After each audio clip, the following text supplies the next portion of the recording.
Popcorn World.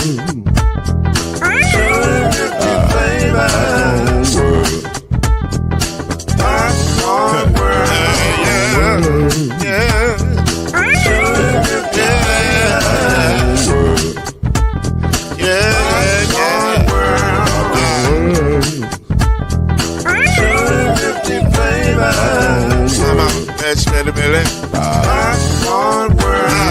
Can I make you groove now? Yes, I can. So you can get this groove in a bag of a can. I can make it round the world when it holds in your hand. Popcorn World. 250 flavors gonna make you smile. 250 flavors gonna make you smile. 250 flavors gonna make you smile. I said popcorn make you smile. Ah.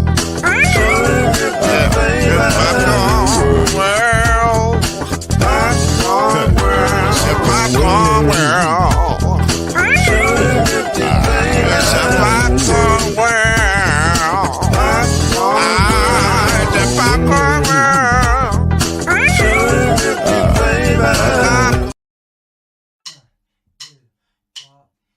You're now listening to BLEAV in the ACC with Heisman Trophy winner and Florida State legend, Mr. Charlie Ward, Wave 3 TV, and Burn Creek Hall of Famer Kendrick Haskins, and Mr. Talking Noise himself, and of course Mama Noise's man, Lloyd Smith. And now, it's time for BLEAV in the ACC.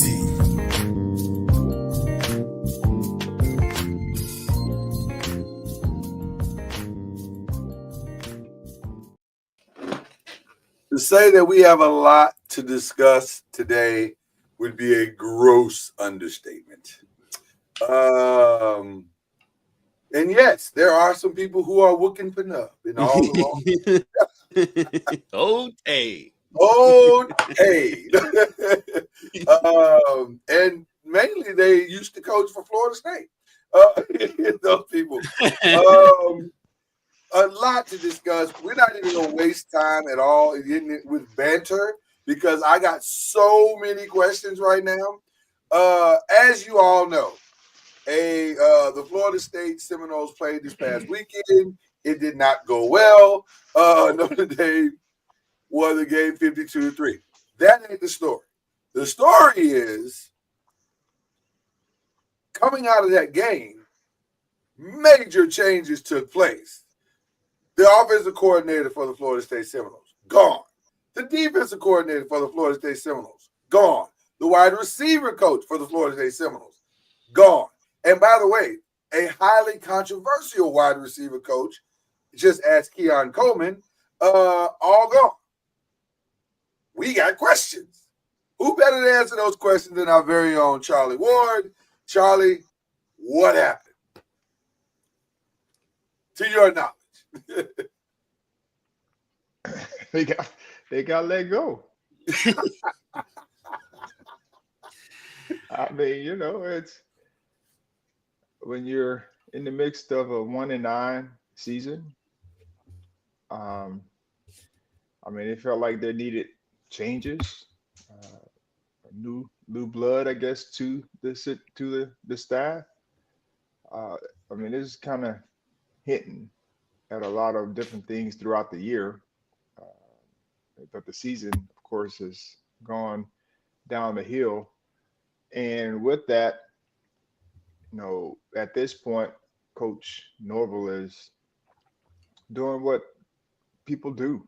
When you're in charge of an organization, you have to make changes if you're not getting either the production that you're looking for, or you need some new blood in the room, or whatever the case may be, to be able to help move you forward. And so I'm sure he's been doing evaluations for all the time, not just this year, but over the years as well. And the ideal time, if you're going to do it, and what we're starting to see now is, I mean, people are getting let go earlier so that they can either find a spot for the coaches that are being let go, and also for the school to go out and start trying to find the right fit, Well, whoever that Charlie, right fit Charlie, is. pause right there for a second because I want to add something to my question, and I'm sure kids, you probably think the same thing. The timing is what got me as well. So is it exactly what you said? Is it just to give you time to start looking earlier, or was it to try to maybe salvage something from this year and kind of send a message to the team as well that, hey, there are going to be changes. We're trying to fix what ails us. What do you think was the most important thing, or was it a combination of it all? Well, I mean, it's a bye week this week, so it was a good week to, if you're going to make changes to the staff, I mean, this is probably the best week so that you can work out whatever you need to work out from an offense and defensive standpoint.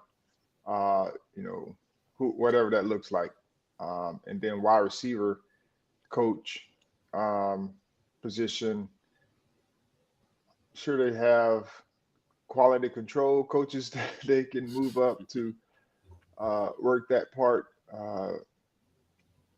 But they're looking. I'm sure they're looking for new staff. But it's just unfortunate because we always think about production, but a lot of times we forget about. I mean, everyone has families, and Mm. definitely understand all of those factors, and it's part of the job, but it's still a factor, And Coach Atkins has a family. Coach Dugans has young kids, right, that they're having to navigate through, and Coach Fuller as well. And so I know they'll go on and find jobs elsewhere in the field if they desire.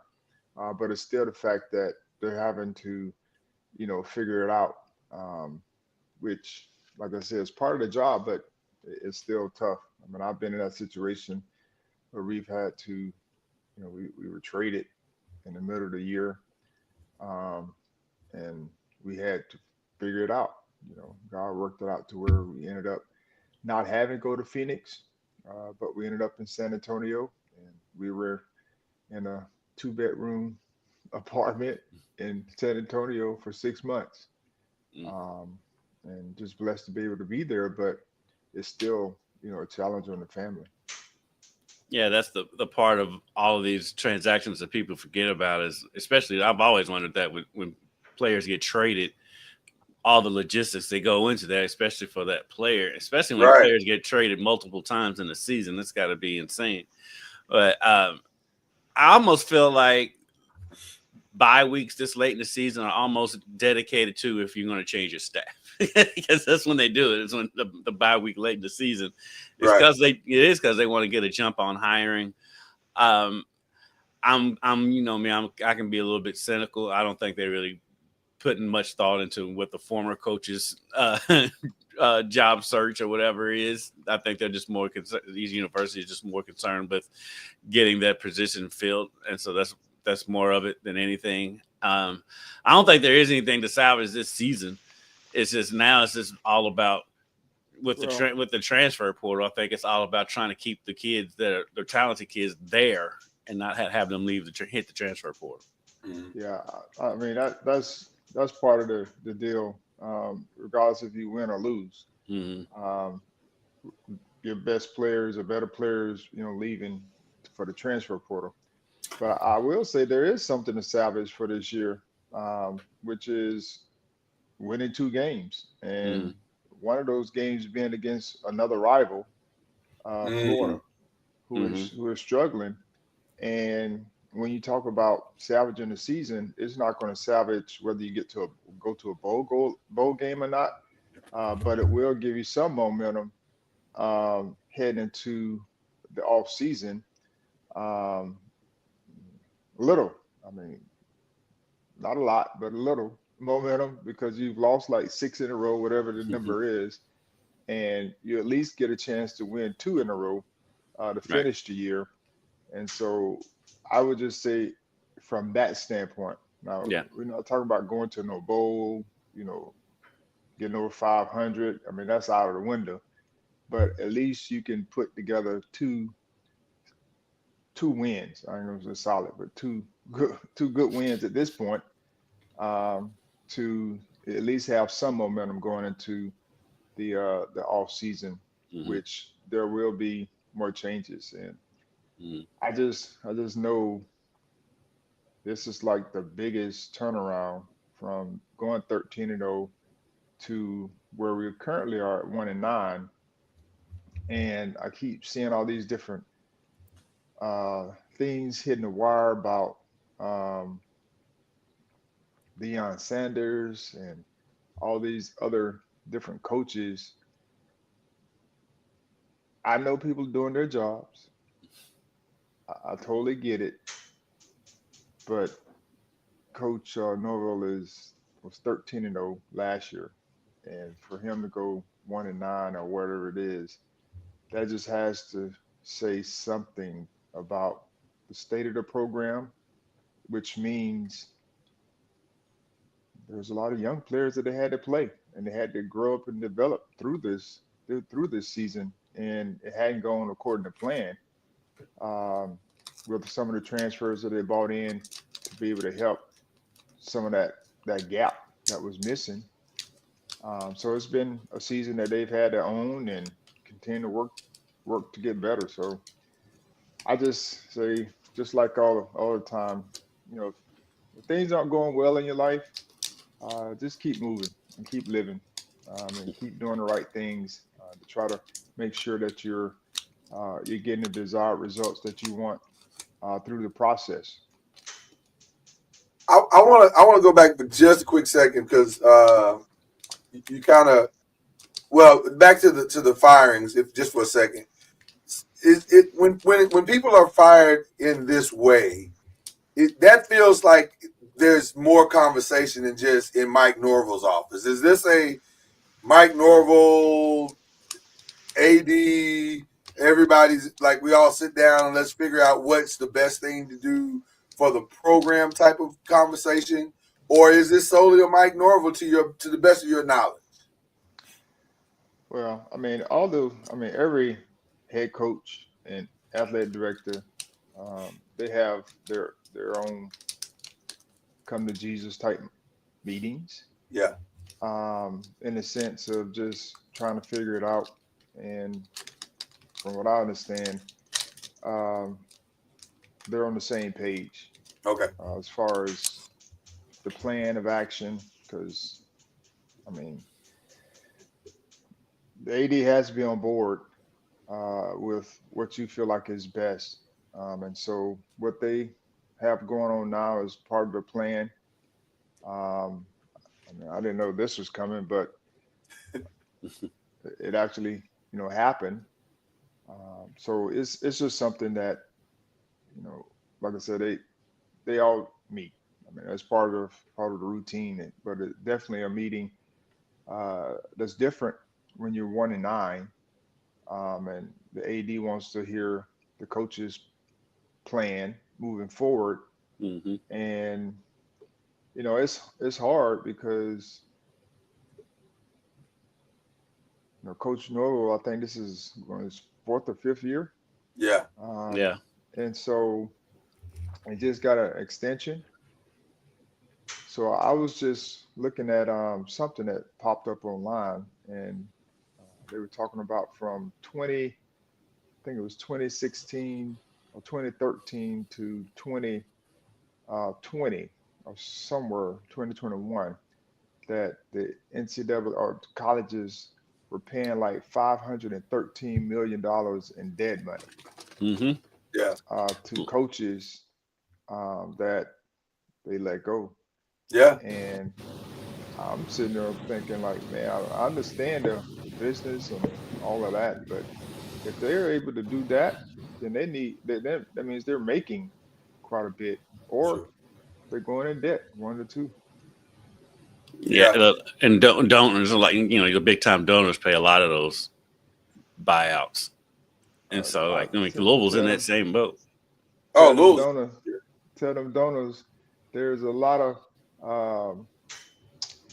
a lot of foundations, charities that would love some of that charity. Love some of that jazz. This is exactly right. Right, right. Boy, this is fascinating to me. How much did Keon Coleman's noise, I'll just say noise, just to be fair to both sides, how much of that hurt the overall understanding of what was going on with this program? Because I'll be honest with you, I was very surprised to hear him come out so blatantly to say that there was that the receivers were coach was problematic and that staff was problematic, and to tell recruits they should not sign at Florida State. That's a wild thing to say from a team that went undefeated where you had success. Because I could argue Keon Coleman would not be in Buffalo had it not been for his time at Florida State. So how much of that did that hurt? How much of did his statement hurt the overall and maybe even aid to this particular thing?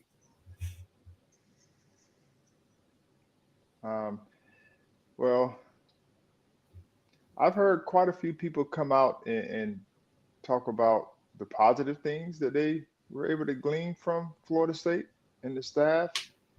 And for one person to have a loud voice, regardless of who it is their voice. I mean, that's their opinion. And I think when it's all said and done, one out of the, let's just say 50, he just happens to be an NFL player, went in the first round. We're grateful because, there are other guys who transferred in and they come back consistently and they support and they talk about the staff. Jermaine Johnson. Just to name one, if you want to go with one-on-one. And so I just think that it depends on the coach, the player's experience. And I don't take his word any bigger than Jermaine Johnson or any other transfer that came in and had success and moved on to their desired field, whatever that field is. And so I just think, when you're 13-0 and you have gripes, then you need to, that's internal. Whatever that internal battle is, and that's your experience as well. So I can't sit here and discredit his experience and what he saw. But we can't also sit here and say there are major issues because he had, his issues, whatever the issues were. Okay. You can't put all your eggs in the basket of one man's opinion. I mean, he may have some valid points, and he may have some points that were. I mean, because at the end of the day, he is a young man, and you know how things are. When you're in your 20s, it could be something small that's really not that big a deal that you blow up out of proportion because you're young and don't know any better. So I mean, you do put some stock into what he said, just as far as reevaluating things, but like. You don't take his word as be all end all. Because I know when I was his age, I said stupid stuff too. So 100%, 100%. But I just wanted to address a lot of the stuff that's happening. And then I guess my last thing, because you mentioned it, Charlie, so we definitely want to just kind of cover it. How to the best of your knowledge, how is Mike Norvell handling some of the rumors, and obviously the biggest of those being that he is days away from Deion taking his job. Like, which, by the way, I don't know if I buy that. I get where he is in this moment, Coach Mike Norvell, and I get the public perception of where he is in this moment. It's not great to be in a very unprecedented Florida State situation. That's not a great place to be. However, I don't get that Deion is ready to leave for another collegiate job. Because to be honest with you, I was gonna say if he was gonna leave, I do give credence to the fact that if he has the opportunity to go coach his sons again, that's probably what he's gonna do. especially since the money's going to be insane. You know that. And he's going home. He finally gets to go home. So I just, it doesn't make practical sense for him to go to a Florida State if offered that situation. But I also don't feel like Deion would do that to Mike Norvell. But I don't. Your thoughts? I'll leave it to the two of you. What do you guys think about the rumor aspect of that, and how is Mike Norvell?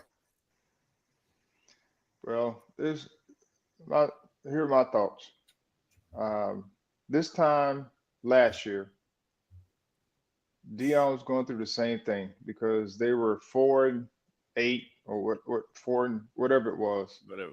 It being 4 at that point, and they won their first 3 out of 4 games or whatever it was, and then they struggled down the stretch of games, losing. They're losing games.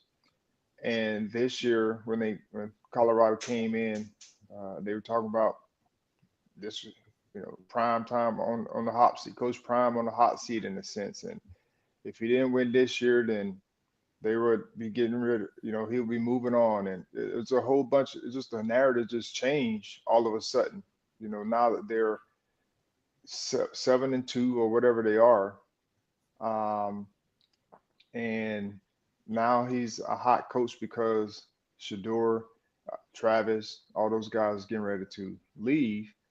And I just think Deion has said, and I have to take him at his word. He said that he's not a pro coach because he don't like trying to coach grown men. He would rather coach young men that he can make an impact on and give them opportunities. And just here with I think it's Joe Platt. He had an interview where he was saying, he's not a follower. He's always been a leader, and he's definitely not following his kids. His job is to be able to, develop them, prepare them for the next level, and allow them to go on and move on. And so I think the kids have been following him. It's like been a package deal.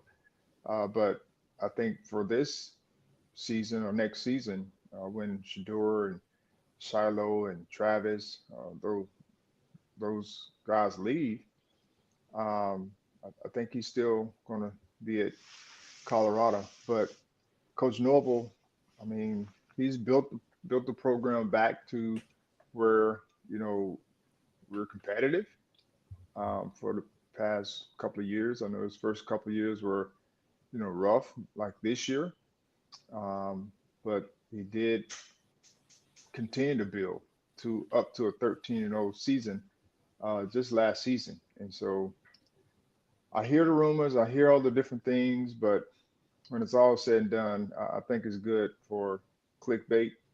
And I don't know if, I won't say that, but it'll be interesting to see because you never know. I mean, in this day and age, you never know what's true, what's not.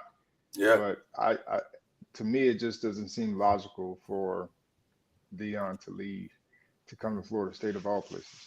Yeah. Which, I mean, it's his alma mater, but he doesn't claim Florida State. Right. As his alma mater. Right. I never. Yeah.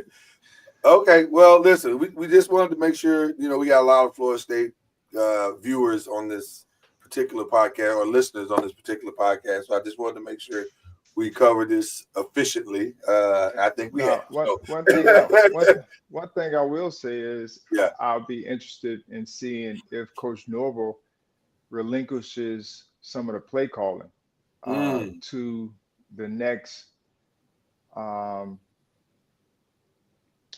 offensive coordinator. Because I mean, he's doing the play calling now, and I think they're, I don't say stale, but they haven't been as productive this year as they've been in the past. But I'll be interested to see if he relinquishes some of that play calling duties to the new offensive coordinator, whoever that may be. Yeah.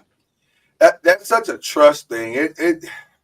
It's going to be interesting to see the process and the plan of what he does going forward. And then it's also going to be interesting, if we're being honest, if he's going to have time to do that. Like depending on how loud the noise gets around the program, and it's bubbling right now. I think we can all admit that it's bubbling. It also depends on how big his buyout is. And then that too. The buyout is massive, and let's just put it to rest. I don't think he's going to be going anywhere this year. I don't think I agree. I agree 100%. That would be, that would be major. If he hadn't signed that extension last year, maybe. But with him signing that extension last year, that buyout has got to be. That may have saved his job. That buyout has got to be massive. Yeah. Okay, so that was one of the chaotic things that went on this past weekend. The other happened on Tuesday in a weird way. We'll get to the games here in a second, but Tuesday's new CFP ranking was a little odd. And I think we can all understand why Miami dropped. That kind of makes sense, obviously, because they lost that game. I didn't know why SMU dropped from 13 to 14, because SMU didn't do anything. so I didn't understand that. Pitt dropped as well. Louisville actually came up, and so did Clemson. But it sets the stage for an interesting rest of November, because Miami falling back to the pack and Pitt kind of falling back to the pack or whatever, maybe opens the door for some other things to happen. And now that SMU is sitting in the driver's seat, it looks like SMU, all they have to do is just finish what they started, and they will be fine. They'll get into the ACC championship game, but that other spot could be interesting going forward. And so before we get to that part, let's get back. Let's talk about what went down this past weekend. Starting with Friday's game, California and Wake gave us a classic, which we didn't even expect to have from California and Wake. But California has finally made it into the ranks of the ACC teams. They got their first win against Wake Forest this weekend. You guys get a chance to see this one? Yes, I got an opportunity to see a little bit of it. But it was very, very good game. Yeah. I'm glad Cal won because I picked him. That sounded personal, Charlie. Nonetheless, it was a good game.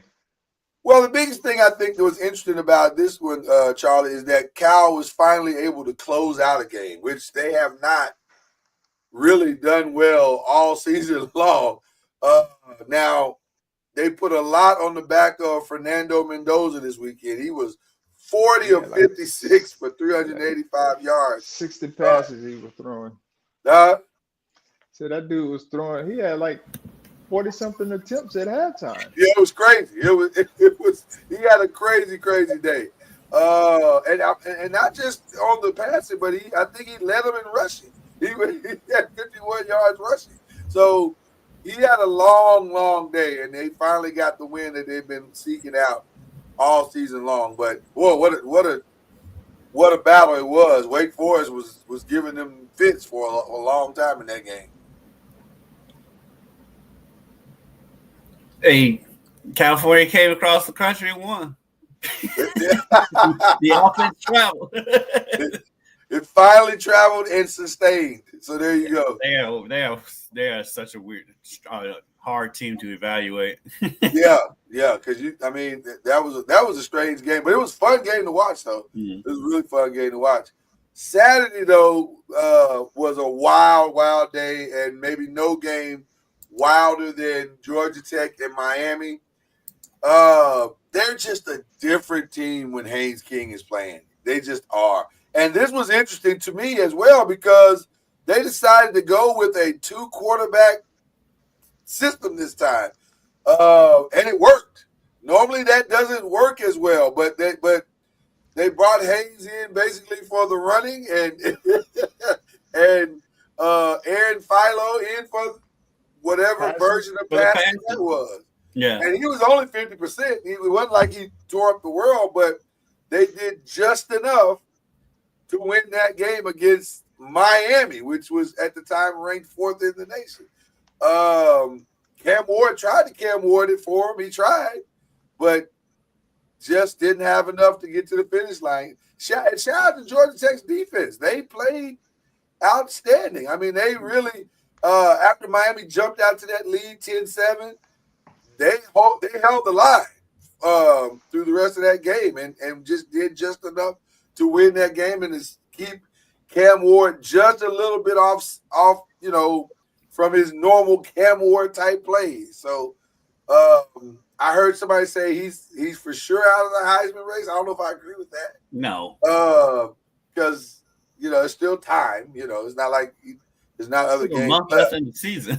Right. Yeah, There's what were his numbers like? Well, his numbers were 348, 3 touchdowns, no interceptions. So I mean, it's not like he had a horrible day. It just wasn't. He just didn't have his usual heroics. And then it also comes down to, I think, how you measure Georgia Tech. Now, we in the ACC say, hey, listen, with Haynes King, they can beat anybody. Without him, it's a totally different team. And they've got Miami's number. I mean, it's 2 years in a row. And so it's hyperbolic to say he's out of the Heisman race. Yeah. I mean, that's wild. We live in a wild media society, though. But again, I mean, we were expecting when he got the football. Did y'all expect the results to be the results? No, I expected him to win. No, I fully expected him to win that game. Exactly. So to me, that just goes to show you, the expectation. And when you don't get the results you desire, it's not like a huge thing when it comes to an individual award anyway. But he still has time, just like all these other players have time to either increase or decrease their chances of getting to New York. But again, if I had to poll them, I'm sure they would be excited about getting to New York, but they would probably be more excited about getting into the playoffs, winning an ACC championship or the conference championship. And then if they can win the Heisman, that'd be great. But I think they're more interested in trying to figure out how they can get in this playoff so they can give a team a chance to be successful. So that's the reason why they want to play well also. Yeah. Another game that surprised us this weekend, Syracuse and Boston College. First of all, I think Syracuse is finally getting over that we can't travel with our team thing. That Kyle McCord travels and travels well. He just came up a little short this weekend. It was an interesting game because didn't Thomas Castellanos got knocked out this week? Am I correct about that? He got benched. Was it benched? Okay. So I was in and out on this game, so I didn't know if he got knocked out or he got benched. He got benched, is what you're telling me. Yeah, now he's entering the transfer portal. It was that effective. Like he just wow. He left the team, and they said he was just leaving the team. They didn't say he was leaving for good, but then it came out later that he's heading the transfer portal. So there you go. Wow. So Grayson James will start the rest of the season, it appears. Apparently, yes. That's somebody else. Wow. Well, that's what our coach O'Brien came out and said, that he was going to be starting. Wow. So maybe that's another reason why he hit the transfer portal. Your thoughts? There's a lot more to this story than we know. I can guarantee. I was going to say, so just on the limited information that we have now, your thoughts on that unfolding. But you think that's odd in a win, but that's the reality of college football in 2024. But you think about Bill O'Brien. Yeah. I mean, who he has been when it comes to the quarterback position. Who is coached. he's never coached a player like whatever his name is, Castellanos. Yeah. Yeah. Castellanos. Yeah, like he's never He generally has pocket passes. 100. And Yeah. so this is no surprise. I mean, he was making do for getting a job. I don't know if he got the job late, but getting the job and going with what I think it was the right thing to do, especially at the quarterback position, because you don't want to come in and just move people out of the way. But if you have some grace period first year, you go and see what you have, and Castellanos won a few games for him, or helped him win a few games. Mhm. And so I just think, at this point during the season, they're still, I think it may be close to bowl eligibility. They are. Mhm. And so it just gives them a chance to kind of move forward with the quarterback that he probably brought in or he likes, to see what he needs to do moving forward. So to me, I think this is more so about Bill O'Brien, his style, than anything else. Well, There may be let me some other just say, stuff. There may be some other stuff. I don't know, but no. I just I think know you're. the style definitely plays a part in that. Mhm. Well, I think you're spot on, Charlie, because stylistically they changed up. Well, not changed up, but they expanded what I think Bill O'Brien really wants to do. I mean, they rushed for 321 yards, and two guys rushed for over 100. Kai Robichaux, I think is his name, 198 yards rushing, 2 touchdowns. Jordan McDonald, 133 yards rushing, 1 touchdown. They changed up. They took the ball really essentially out of the quarterback's hands, and that may be more indicative of what Syracuse was not able to do, which was clearly stop the run, than it was anything else. It may have just been game plan, but still, that may be what Bill O'Brien wants to do. Is that's ground and pound, control the clock, that kind of thing. So they outlasted Syracuse. They got the win. Lost the starting quarterback in the process, but they got the win. So I would definitely like to, Kendrick, I'd definitely like to know more about Castellanos' future plans, if you will. Yeah, because you don't go from being the starting and being a really good starting quarterback to getting benched in one game and leaving. Yeah, that's a wild day. Yeah, that's a wild day. Some layers to that. Speaking of another wild day, Clemson got the win against Virginia Tech in a game that actually started out in the first half being a really tight game. Virginia Tech, especially from a defensive perspective, they showed up in that first half. They pretty much shut Clemson out. They no scores in the first half, but the second half kind of got away from them, especially in that third quarter where Clemson was able to score twice, and then and just kind of held on and kind of hunkered down. K. Clemson didn't have the greatest day, 211 yards for 16 of 34 passing. But Phil Maffa had a really strong day. He was 128. Yeah, he's actually starting to run stronger as the end of the season is coming. So which is typical. He played well in the Louisville game. Yeah. Which is typical of a long season. Usually that if you have a solid running back, as the season starts to wear down and bodies start to get tired and worn down, that running back's numbers should start to trend up. And Phil Moffitt is definitely doing that.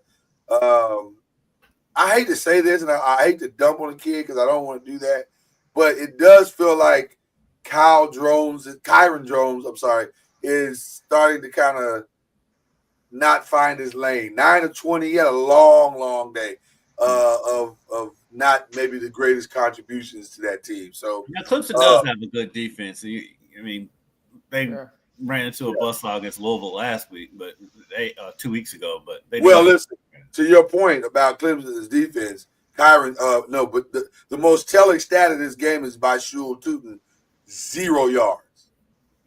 Now I don't know why they didn't go to him.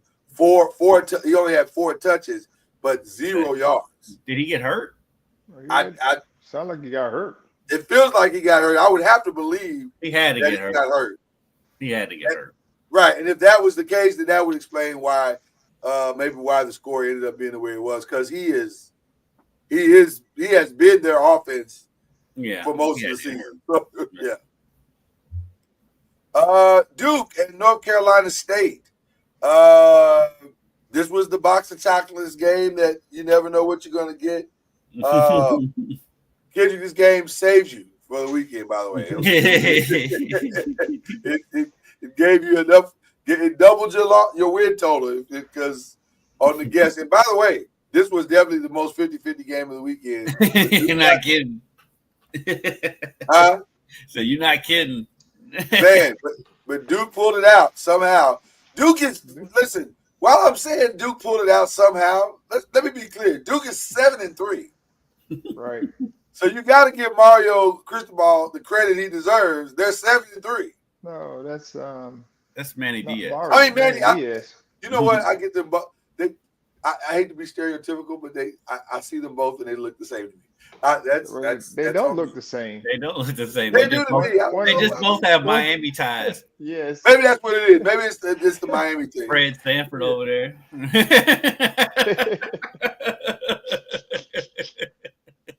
I'll take that as a compliment.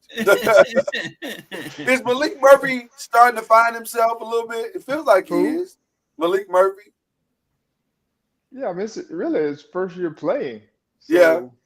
I mean, it's taking him some time, and the thing is this is Coach Diaz's first year as well, Right. and they've made some. I think the schedule was favorable, Right. in a lot of ways to be able to Yeah. help them. Which is cool. Sometimes you need that to help build your program. Mhm. And so they've taken advantage of it. As we've seen, you still have to go out and play, regardless of who's on the schedule. Right. You still have to go out and play. You still have to go out and win.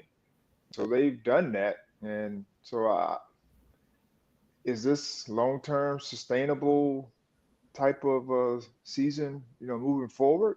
I mean, we don't know, but it's a good start to, first year. And I think Malik Murphy addition was big for them because it gave them a quarterback that they felt gave him a chance to win, and he's done that.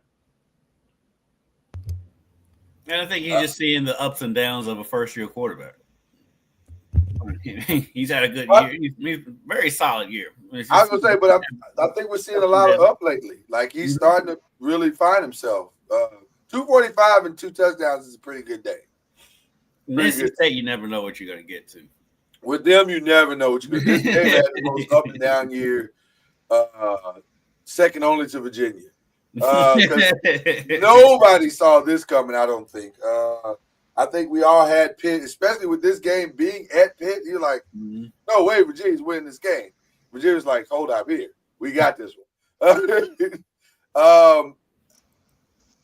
I want to give a shout out to Virginia's defense, to be honest with you. I thought from a defense perspective, they came out and played fantastic because they really gave Holston fits, especially in the secondary. They really gave him fits, and he could not. Go ahead, John. But Virginia's been playing solid defense for the majority of the year. They have. They absolutely have. Because at one point, that was what was keeping them in games and helping them, stay close to be able to win those games. So I just think they're so up and down from an offensive standpoint that they're hard to pick. 100% each week. Yeah, 100%. I don't know. So Pitt got this game probably. I don't know. This was a tough one for Pitt, but because I think they had this one in the win column before the game started in their mind. May have been the problem. Yeah, we should. And listen, they know they got an incredibly tough one coming this weekend. An incredibly critical one coming this weekend. So this may have been a we overlooked that the trap game moment trap game. Yeah, typical trap game. Who are they playing? Clemson? Yes, they are. Uh, So before we get to the who's coming this weekend, our I believe games. Colorado Texas Tech was a good game. Colorado got off to their traditional slow start. It seems like that the formula for Colorado seems to be the same every week. They don't start the greatest in the first quarter, then they figure it out, make all the adjustments, and then they blow you out the rest of the game. And so, but they also give you a little bit of window to come back, which is what they they tried their hardest to give Texas Tech that game at the end. By the way, that tortilla thing, I was not aware of that. That is just weird. I didn't hear about that until later. I still don't know the full details, and I don't think I want to. Well, for some reason, they got some weird tradition about throwing tortillas on the ground. I don't know where it comes from, but they're literally throwing tortillas onto the field, like round tortillas. They're throwing them on the field. I'm like, what is this? What is this about? Like, I don't get it. That has to be a hazard, isn't it? Right. I would think, but they're not calling penalties for the tortillas. They did call it for the water bottles and other stuff that they were throwing on the field. But the game got real chippy. It got real chippy and real nasty toward the second half. But that tortilla thing is strange. I don't get that at all. And the NCAA or these conferences, most likely the conferences, really need to come down on this throwing stuff on the field. I mean, if that's a tradition, whatever. But like this season has seen a lot of that going on. And they need to get a hold of that right now. Especially when coaches have to get on the microphone and tell them to stop. That's crazy. Mm-hmm. And that's what the Texas Tech coach had to do in this game. Say, stop throwing stuff on the field. What are you doing? So, weird moment. The Alabama-LSU game was exactly what you thought it would be. No, I didn't think it would be 42-13. But were you surprised that it was 42-13? No. Listen, Brian Kelly can't win the big one. I hate to say it, bro. I know it's a narrative that he doesn't like, a lot of people don't like. But as a person who lives LSU fan adjacent with a few people in my family who are huge LSU fans and alumni, they are not big fans. They weren't fans of that hiring to begin with. So all this did was just make them feel more righter. I know a lot of LSU fans that feel exactly the same way. How many years has Brian Kelly been there? This is what, year 3? This is 3 now, I believe. So if they say they get so upset that they let him go, then they gotta get a whole new staff again. Yeah, that's the SEC. They do that. That's kind of what they do. There's a reason why Mark Stoops is the longest tenured coach in the SEC right now. There is a reason. That is 100%. And then the other game this one was a little bit of a shocker score wise to me, because I thought Ole Miss could win it. I didn't think they would. They dominated it though. They really did. But let's just take I don't say a deep dive, but let's take a look at Georgia. I knew you would. I knew you'd want to, Charlie. Let's do that. Let's do that, brother. So Georgia is a good team. They're not what they used to be, and it's all predicated on their offense. The offensive production this year hasn't been as elite as they needed to be. And I'm gonna pause you for a reason, because you are the perfect person to ask this question. Has Carson Beck regressed? He has, and he doesn't look like he's comfortable or confident in what he's doing. I mean, he's literally throwing into triple coverage. Yeah. Like, that's not stuff that you normally see from an experienced quarterback with some pedigree behind him coming into the season. And he's doing this like late. Yeah. These are not like tip balls. No. He's literally throwing into like 3 people.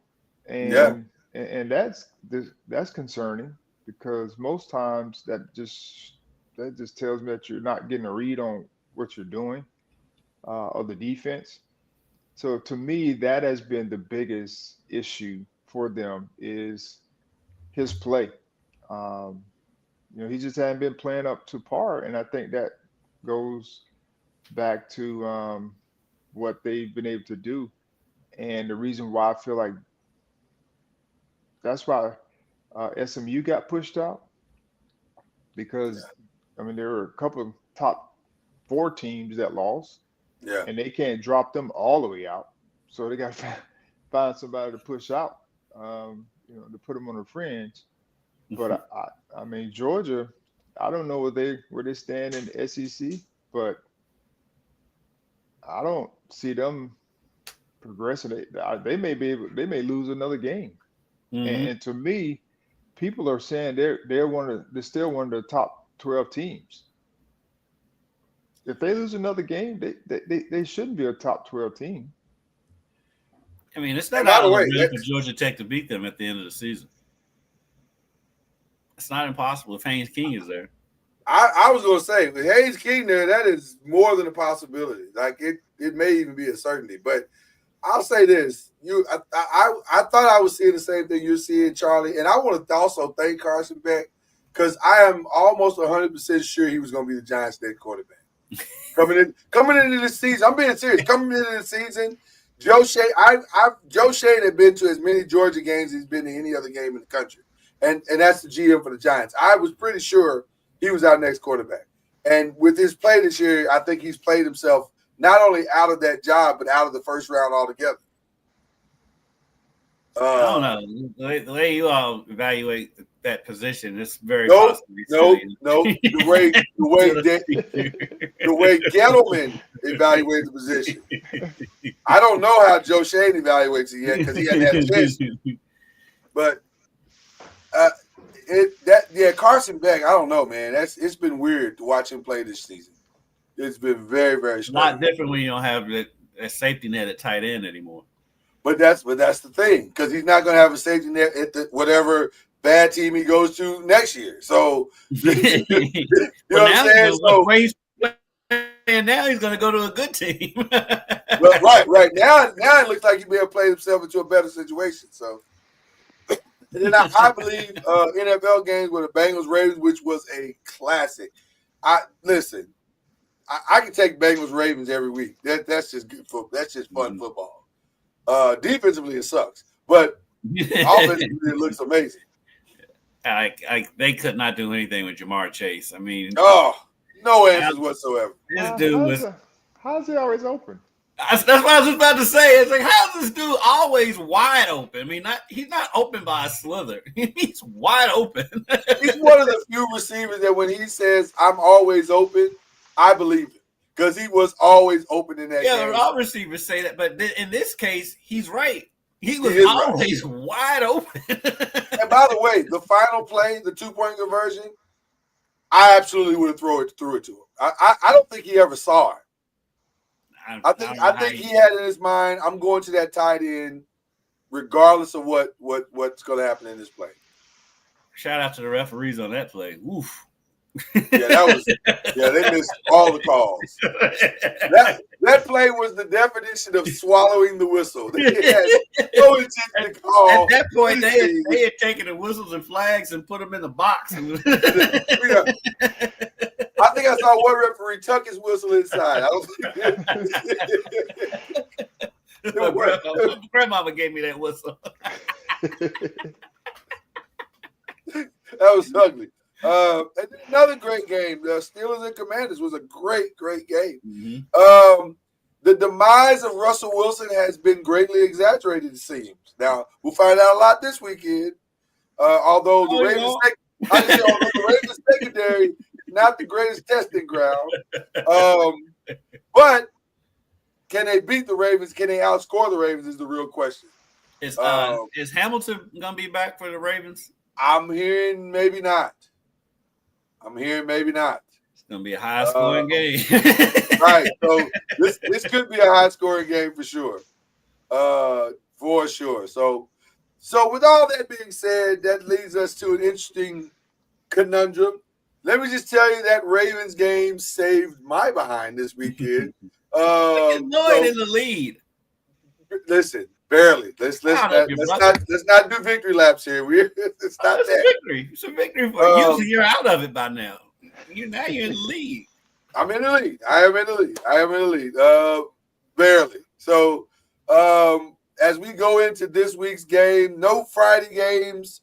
I don't know And no Thursday games. So, I said mathematically, I don't know where I'm at in this. You're 2 games behind, sort of, kind of, or 4. I don't know. We'd have to figure it out. I guess I'm 2 games behind you. Yeah. I guess it throws the math off because Charlie has 2 less games. Because of the BLEAV games. Yeah. Yeah, the league game. Yeah. He's in it because of the BLEAV game. So, actually, Charlie had the best week because he went 500. Both of us did not. So, there you go.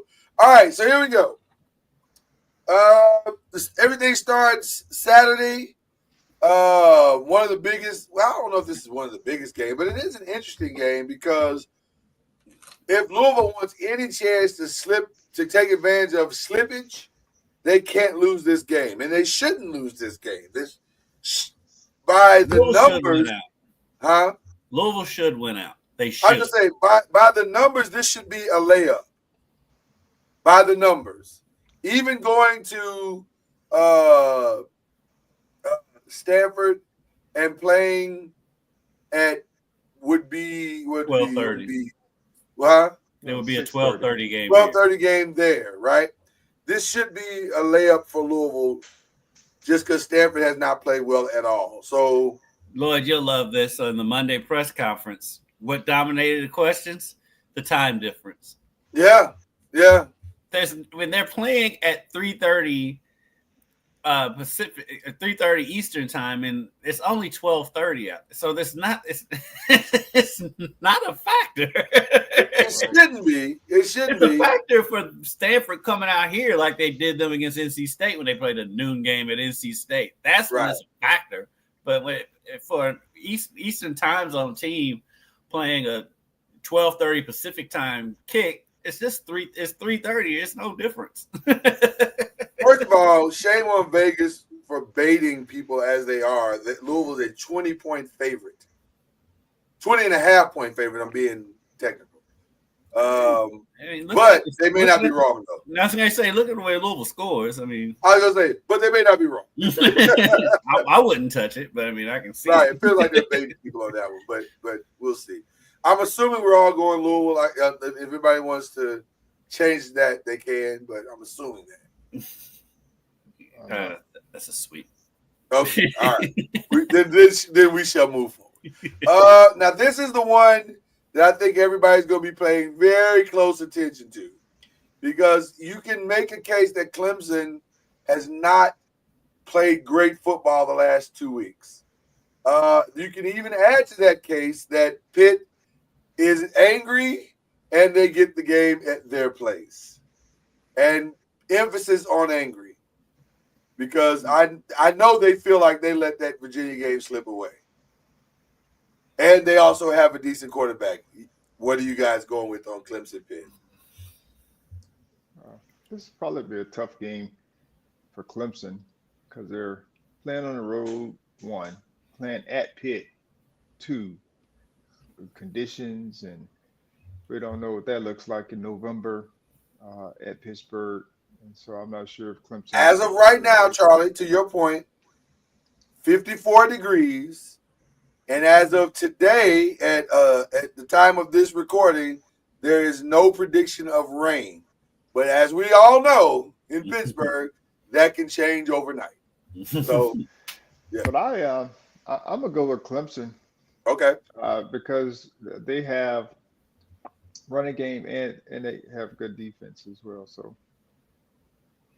Yeah, I kind of feel like the Clemson mystique has been knocked off since Louisville beat them at their place. They like I said we was talking about earlier. Moffa's been playing great football. Have been playing great at running back. You still have Klubnik, who's still good.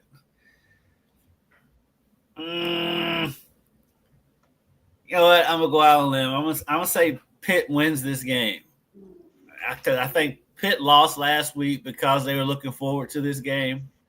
They still have a path to the ACC championship. I mean, pretty much both of these teams' ACC championship aspirations are on the line in this game, and so I'll go with Pitt mainly because they're at home too, even though they lost at home last week. But I'm going with Pitt.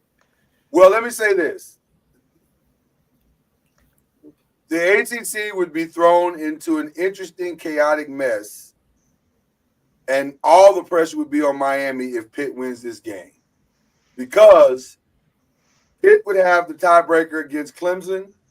Louisville would have the tiebreaker against Clemson, which comes down to Louisville and Pitt, and that's just that will come down to record. Next week. And they play next week. So it gets really interesting, and I think this is where we're headed. I honestly think this is where we're headed. I think this is a terrible time for Clemson to have to play this game and to not be clicking on all cylinders at this moment. I think Pitt is in good position. So give me Pitt. Yeah, I'm gonna borrow one from Charlie Ward. Give me Pitt at home. All right. Syracuse and Cal. Syracuse coming off a rough loss. California getting their first win. What say you, gentlemen? What's going on with the times? It's a noon kick. I guess they're trying to. Yeah, I guess they're just trying to. Unlike Colorado games, I guess they're trying to get the games in early since there's really no logical reason why they should be playing at 10 o'clock at night. Well, to them, it's 8. Right, but to the viewing audience, which is I'm assuming they don't care about ratings for West Coast games. I mean, that's the only thing I can assume. They do. They care about the ratings on the West Coast. I'm They gonna play go with it at Cal. noon. I don't know. Whatever. Get I'm it going over with with. Cal. Yeah. You going with Cal, Yeah, Charlie? I think Cal's going to ride the momentum, the wave. Okay. That's another one I'm stuck on, but I'm gonna go Cal. Yeah, I think I'm gonna make it the trifecta on this one. I think Cal may have hopefully figured some things out. They finally closed, which is maybe the most interesting thing of all. This one also makes me interested because Virginia to me has just enough defense to make this game interesting. Even though, and then I don't believe in the 23-point spread of Notre Dame. Is Riley Leonard playing that well? I have not watched the Notre Dame They've game. been blowing teams out lately. They have, but these are also not great teams that they're blowing out. But Well, I mean Virginia. Yeah. Virginia's not a great team either. right, He's comparable offensively with what they're trying to do. Now, from a pass game standpoint, he still needs some work there. yeah, I think to be elite, but their run game gives them, great balance, and he passes it well enough, or has receivers that can catch, get open well enough to be able to, compete. But they should be able to beat Virginia. okay. So you going Notre Dame on that one? Yes. All right. Sweep that. I'm going to sweep it as well, but I would not be surprised if Virginia made the game a lot tougher than that 23 point favorite that they have there. No, I wouldn't either. It would not surprise me. A hot Boston College team takes on SMU. Team turmoil. I'm obviously being facetious here. Although, if Bill O'Brien can get that running game going and keep Jennings off the field, this could get interesting. But the fact that this is in Dallas, Give me SMU. yeah. Yeah, I'm going with SMU. Definitely taking SMU in this one. In the Oh My God Bowl, we have Wake Forest and North Carolina. This is Once again, this is the most pick'em game possibly have. I don't know what to tell you. It's a night game. I don't know what to say. I honestly don't know what to tell you on this. I'm gonna go with North Carolina. They've been playing solid football in the last few weeks. Does Mac Brown stay as a result of his newfound wins? I think he's going to retire. I'm not sure about that. Yeah. But I do know they've been playing much better defensively.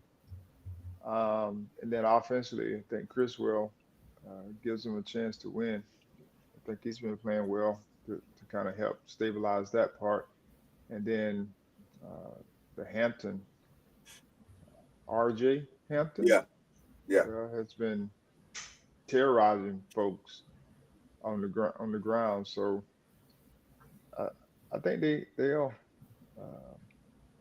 win this game. Wake Forest, they have good offense, but their defense is okay. Yeah. I'll go with Carolina just because they're at home and that's it. And I'm going to go Carolina solely because this one will put them in a bowl game, and that being at home motivation is probably all they need to figure out a way to beat Wake Forest. I don't anticipate that they're 12 points better, as the line says, but I do think they got enough to outlast Wake Forest. So there you go. All right, I believe games this week. Oregon and Wisconsin.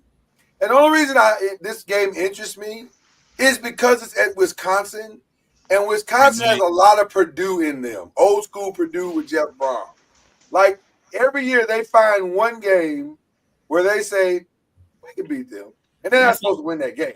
Listen, tonight, the bounce house is going to be jumping. It's going to be a tough game. Shout out to my boy Vinny Anthony returning kicks for Wisconsin. It's going to be an interesting game. It's going to be far interesting than Oregon probably would like it to be this late in the season. So there you go. Tennessee, Georgia. Hold on before you go. Oh, you want to go back, Charlie? What did Wisconsin do last week? Let me find that out for you while you guys talk amongst yourselves, and I will find that out for you, Charlie. Shout out to that guy, Vinny Anthony, Louisville Mail product. I've known him since he was a kid. He's playing great. They put him on return, and he's had some awesome returns this season. It seems like every game. So he's having a great year for Wisconsin. It should be a good game. It's at night at Wisconsin. It's probably gonna be cold. That would probably be the kicker on why it would be close. But they did not play last week, I don't believe, Charlie. But the week before, they played Iowa and was beaten 42-10. My point. So, but Charlie, that's who they are. That's who they've always been. Wisconsin will lose games that they should be in, and then go win some game that they have no business winning. Okay. Not saying that it's going to happen this week. I'm just saying it would be a Wisconsin thing for them to do. We can do How next. do you give up 42 points to Iowa? I didn't even think Iowa was capable of scoring 42 points, if I'm just being honest. Iowa has a new offensive coordinator. Is that what it is? Okay. This year. This one is very interesting because we could essentially see Georgia's demise, or Georgia will make it incredibly difficult to be left out of the college football playoff because they would have beaten three teams who are essentially probably going to be in the college football playoff. So if Georgia beats Tennessee, right, and Tennessee's number 3, where does Georgia go? Because at this point they have Alabama in the mix. Yeah. They have Georgia still in the mix. Ole Miss is still in the mix. Yeah. Who am I leaving out? Texas. Texas, yeah. Still in the mix. Yeah. So they have all these teams still in the mix. Yeah.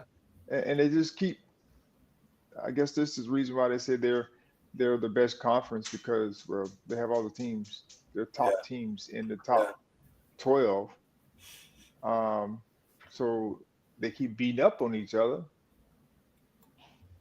It makes them the best conference. So I gotta believe if Georgia wins this weekend, they're in. Yeah, I have to believe that. Because how do you leave them out? what if they lose in the SEC championship with 3 I losses? don't even think they're going to get to the SEC I don't think they're championship. gonna get. Yeah. I don't think they're gonna get there. Do they have a path to that in tiebreakers? I think they need a lot to happen for them to get in. Because to me, Tennessee is not the world beaters. No. Tennessee No. should have lost to Kentucky. Yeah. At Yeah. home. 100%. So I'm just saying, like, I mean, Tennessee is getting a lot of love, but I don't think they're, really there's no top tier team. I mean, you got South Oregon. They've been beating up on people, but I mean, there are a lot of great teams out there that have lost one loss or potentially 2 losses. So Well, let's be. Go ahead, Kendrick.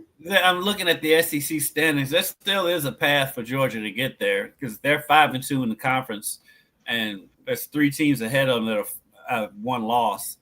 And so if they beat Tennessee, they'll give Tennessee their second loss. So now they're behind Texas and Texas A&M, who each have 1 loss each. So there's still a path, albeit a difficult path with 2 games left, but there's a path.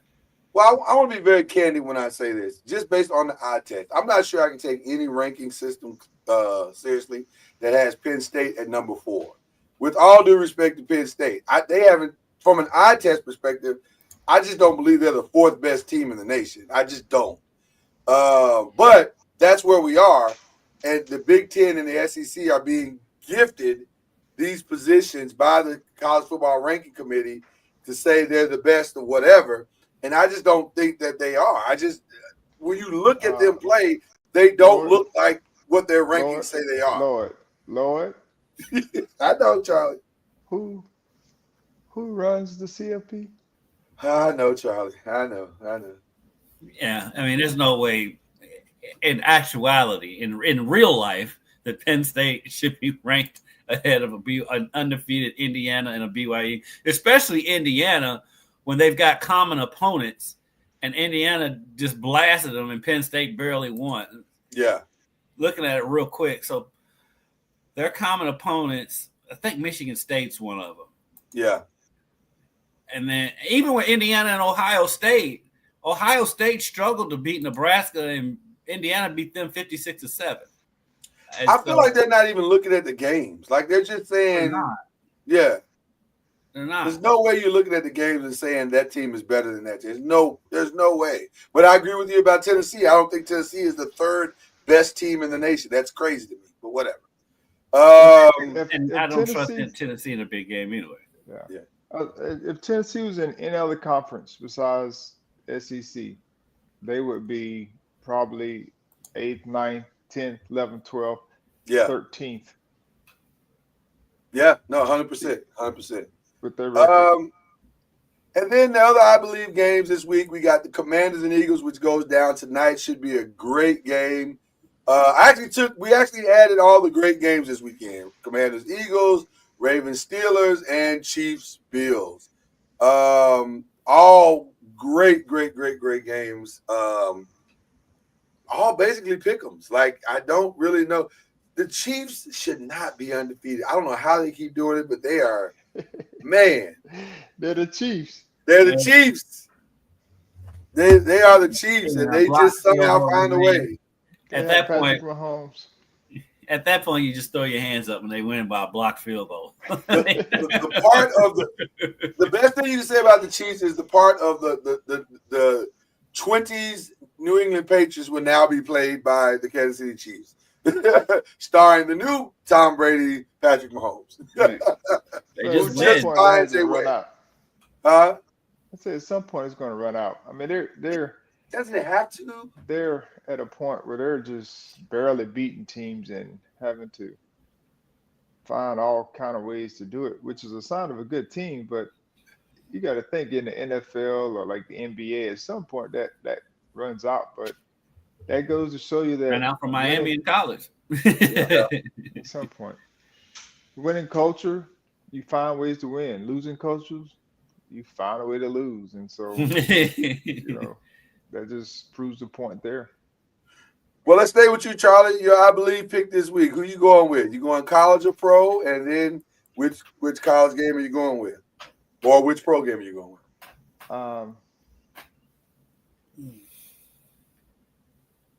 I'm going to Bills. Okay. Oh, you going for the okay. Bills winning. Man, Josh Allen. No Keon Coleman, and thought to believe that there's no Dalton Kincaid either. Just want to give you that information before you pick. They have Josh Allen, though. They do have Josh Allen. They still have Josh Allen. 100%. 100%. And the Chiefs, they scored how many points last week? Oh, gosh. Was it 16? 16. I was going to say, yeah, it wasn't a lot. It was like 16 to 14. Yeah. If you go back and start looking at all their scores from this year, they haven't been putting up a lot of points. I mean, now the defense is saving the day. Yes, consistently, I should say. There's some outliers in there, but I just think going on the road playing, it's going to be cold, of course, in Buffalo. Yeah. It's always cold there, even in the summertime. Right. Even in the summertime.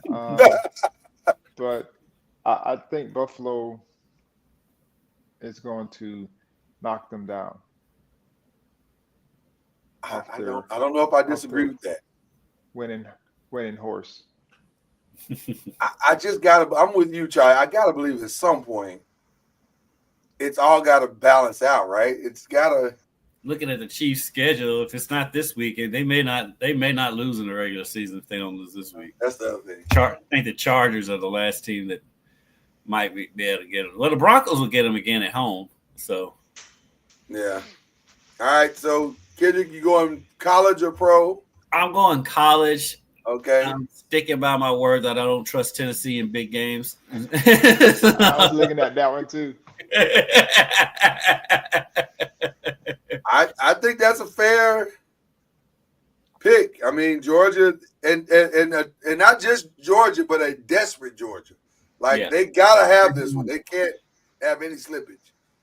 I think that game's at night too, isn't it? Yes, it is. I believe it is. I think this is going to be the week I take the layup, and I say that, and then I'm probably going to get my Oregon. I think I might have to take the layup because now I may have to take the layup. Although it may not be a layup. Again, I would not be surprised if I lose this game because I don't know. I kind of want to take Ravens Steelers because I have a feeling Ravens have something to prove, and Russell Wilson's moon ball is the perfect game to get your offensive secondary back on track. And then I think Tre'Davious White has something to prove. So, yeah, no Kyle Hamilton this weekend, but I can easily see Tre'Davious White having a big game against George Pickens. So, I don't know. I think I'm going to go. Pickens? I think so. George Pickens is off the chain. He is. He's amazing. But the way will we all agree that George has bailed Russell out the past 3 weeks? Like Russell's thrown some balls where you like that should have been intercepted. That stayed in the air far too long for it not to be intercepted. So I don't know. I don't know. Russ been throwing some dimes lately. Moon dimes though. Moon dimes. That's Russell Wilson. That's Russell Wilson. That's all his career. He's been throwing moon dimes. True. That's very true. He does have about 4 or 5 passes a game though that make you scratch your head. That make you scratch your head and go, wow. He's throwing it right at that linebacker. Right. Just like, what just happened? You know what? Give me the Ravens. I'm gonna stick to the Ravens. I probably should take the layup because the Oregon game, but I just got a sneaking suspicion that Oregon game is gonna go bad. But I just got a sneaking suspicion it's gonna go bad. So anyway, all right, gentlemen, who are we shouting out this week? Wow, Can I give shout one out. just as a collective show? And this is to the great Charlie Ward. First of all, if you're following Charlie Ward on Instagram, his Instagram has been on fire. From the Hope concert, who we are huge Hope fans. Shout out to Hope and her senior recital. Did I get that right? Yes, that's what I was getting ready to say, but yeah. Well, no, I'm not trying to steal your shout. I'm not trying to steal your shout. I'm just excited. I'm excited. You I just love stole it. it. Well, how about this? Yes, Shout you out. were trying. I'll do mine this way. Shout out to Charlie Graham's Instagram. Now go. Yeah, I was getting ready to send a shout out to our daughter Hope, who did an amazing job on her senior recital, Yes. viola recital. Yes. And grateful that I was able to be there with my wife Tanja and our son Caleb, and the grandmothers, Miss Wendy Harding and Miss Willard Ward. So they were Nice. all able to be there. So we're grateful for that. Shout out to the FSU Lady Seminoles soccer team for winning the ACC championship one more time. To the surprise I of should no say, one. once again, Yes. over North Carolina. They had to play their way in this year as opposed to getting their buys, but that was part of the season. So just shout out to them. And I have a shout out next week for something that God has blessed us with. So that'll be next week's shout out. There you go. There you go. A foreshadowing shout out. A foreshadowing. Yeah, I love it. That's what we call a tease. I like that. I like that. I'll give a shout out to the Bellarmine women's basketball team. The Knights are 3-0 for the first time since moving up to D1, coming off an 82-50 road win at Ohio this past Sunday. So Big win. All right. big win for them. They hit the transfer portal, and I mean they've got a ton of new faces, and even more fun with them. Out of their 12 lady roster, like 6 of them are from the state of Kentucky, and most of them are right around Louisville. And so they know each other. I went over there and did a story on them yesterday. And Lloyd, you'll relate to this. But one of their transfer, she played high school at Mercy, and then 2 of their other players went to Sacred Heart. And so okay. that is a heated rivalry in girls' sports around here. So the trash talk between the 2 is pretty funny. And so shout out to them, Chancellor Dugan, and my girl Monique Reed used to play. She played at U of L, and she's also a fellow Fern Creek Tiger. She's on the coaching staff at Bellarmine. So shout out to them to a hot start to the season. Awesome. I want to give a shout out to the Cleveland Cavaliers. I don't know how they're doing this, but my God, they look amazing. It doesn't feel like it's not real. It feels very real. They are playing some incredible basketball right now, and shout out to U of L legend Donovan Mitchell, who is clearly taking the leadership of this team. I'm gonna be honest with you. When he re-signed with them, I was thinking, "What are you doing?" And now that they're playing like this, I'm like, "Oh, my bad. You knew what you were doing." They got a good, solid young core. I mean, solid core, phenomenal system. They're all bought in. Kenny Atkins is bringing them along. Mm-hmm. Extremely at the right been pace. a big difference. It looks real. It looks very, very. It looks and feels very, very real. It feels So like shout out Garland has finally gotten comfortable in the NBA. I feel like he wasn't really comfortable yet. His first couple. Darius Garland. And he's been playing great this year. Donovan's doing what Donovan does. I'm not surprised at anything that Donovan does either. But with Evan Mobley and Jared Allen in there too, I mean, they've got a really good young core. Yeah. I think Mobley's been the biggest to me. 100%. I haven't really seen him play, but I've just seen some highlights. But it looked like he's taking this game to another level, which is help elevate. 100%, Charlie. He is taking a gigantic leap. Like he actually looks like a totally different player. Like he's just smarter, more controlled in his movements and his decision making. They just look like a solid team. And I'm gonna be honest with you, I cannot wait. I think they play the Celtics in about 5 or 6 days. Cannot wait to see that game. I think the Celtics are not defensively.